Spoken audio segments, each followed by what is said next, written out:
हम ईश्वर को याद करते हैं, यह सौभाग्य का विषय है, बड़ी अच्छी बात है।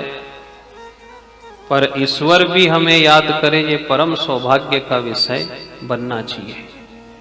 ब्रज के लोगों ने भगवान श्री कृष्ण जी की ऐसी परम भक्ति करी थी कि श्री कृष्ण भी उन्हें याद करते थे। उन्होंने स्वयं ने श्री कृष्ण को पकड़ा था तो वह छूट नहीं सका।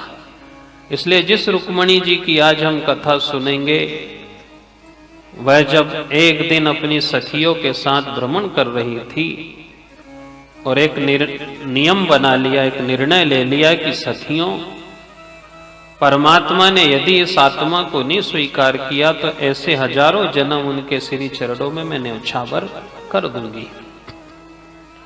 और जल में कूद गई। अदृश्य रूप से भगवान श्री कृष्ण जी ने जल में से रुक्मणी को ग्रहण किया और जल में से ग्रहण करने के कारण ही विवाह का एक नाम पाणी ग्रहण संस्कार पड़ा था। और वहां से उन्होंने हाथ पकड़ा दिया कि ये छोड़ना मत प्रभु कभी।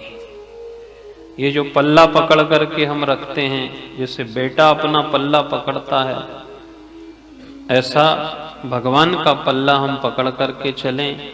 और वो यदि पकड़ लें तो और अच्छी बात है।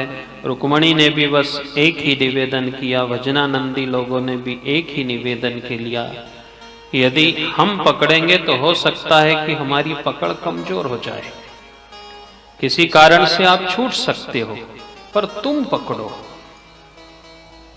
क्या निवेदन किया ईश्वर से? भगवान की कथा से जितनी भी लीला हैं उनको सुन सुन करके हम इतना विश्वास जगाएं कि देखो, जिन लोगों पे, जिन भक्तों पे, जिन भजनानंदियों पे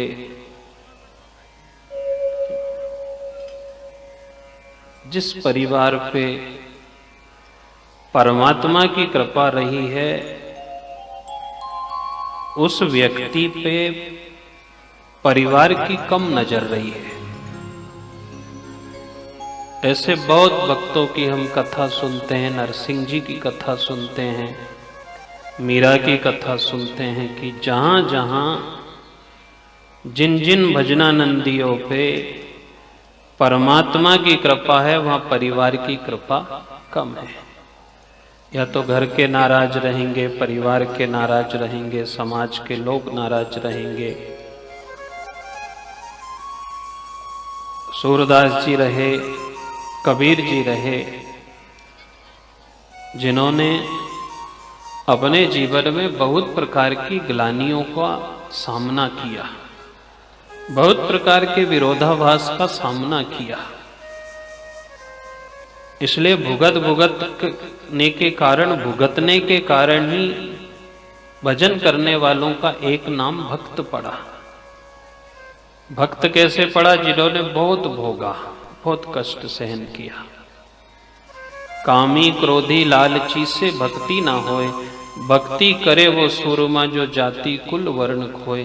क्योंकि जब भी हम भजन करने बैठेंगे, कोई सत्कर्म करेंगे, तो बहुत बहुत परेशानियों का सामना करना पड़ता है। कभी मन खिन्न हो जाता है, कभी समाज कुछ बोल देता है, कभी साथी बोल देते हैं, कभी परिवार कुछ बोल देता है। इन सब से निवृत्त होकर के भी जिन लोगों ने भजा है, उन्हें भी कभी कभी ऐसा समय का सामना करना पड़ा कि अगला जन्म हो गया, फिर भी जाकर के नहीं मिल सका। इसलिए बड़ी टेढ़ी राह है, बड़ा टेढ़ा डगर है भगवान का। प्रेम नगर का मार्ग ही बड़ा ऐसा है कि इसका कोई ठिकाना नहीं। इसकी नदी उल्टी बहती है, इसकी धारा उल्टी बहती है, इसका सिद्धांत सूत्र सब उल्टे हैं। और कृष्ण जी ने बड़ी गहराई से इन सब लोगों को परखा, समझा, जब जाकर के निर्णय लिया और रास के समय इन्हें दर्शन से लाभान्वित किया था। हम अंदाज लगा सकते हैं कि जिनकी कथा में इतना रस है, जिनकी वाणी में इतना रस है, जिनकी लीलाओं में इतना रस है, उनका स्वयं का जीवन कितना सरस होगा, कितना आनंदित होगा कि निगाहें नहीं हटती थी, दिन रात आगे पीछे घूमती थी, कभी छोड़ने का मन नहीं हुआ, पूरा जीवन चला गया। और जब कभी अंतिम अवस्था भी आ गई और किन्हीं संतों ने किसी भजनानंदियों को देखा और किन्हीं लोगों ने उन्हें निवेदन किया कि तुमने बहुत भजन भक्ति करी है, तुमको बैकुंठ मिलेगा, ईश्वर की कृपा मिलेगी, बराबर बराबर तुम्हें बैकुंठ जाने का सौभाग्य मिलेगा। तो ऐसा वर्णन है भक्तों के बीच में, भगवत के बीच में, कि ब्रजवासियों ने नियति को भी स्पष्ट रूप से उत्तर दे दिया था कि कृष्ण को छोड़ करके यदि बैकुंठ भी मिलता है तो हम इस बैकुंठ को नहीं स्वीकारते, चाहे भले बैकुंठ वाले को बुरा लग जाए, क्योंकि वहां ये सब चीजें नहीं है जहां नित्य आनंद होता है। एक दिन आनंद नहीं था, नित्य आनंद था, सदैव आनंद था, इतना ज्यादा स्नेह थे। और उनसे पूछा कि आखिर वहां क्यों नहीं जाना चाहते? बोले वहां बाबा नंद नहीं है, वहां यमुना मैया नहीं है, वहां गोकुल गांव नहीं है, वहां कृष्ण कन्हैया नहीं है, वहां मुरली की धुनी नहीं सुनाई देती, मोर पंख नहीं दिखाई देता, ऐसी जगह जाके क्या करेंगे? इसलिए देखो, मन लगाना पड़ेगा कहीं ना कहीं।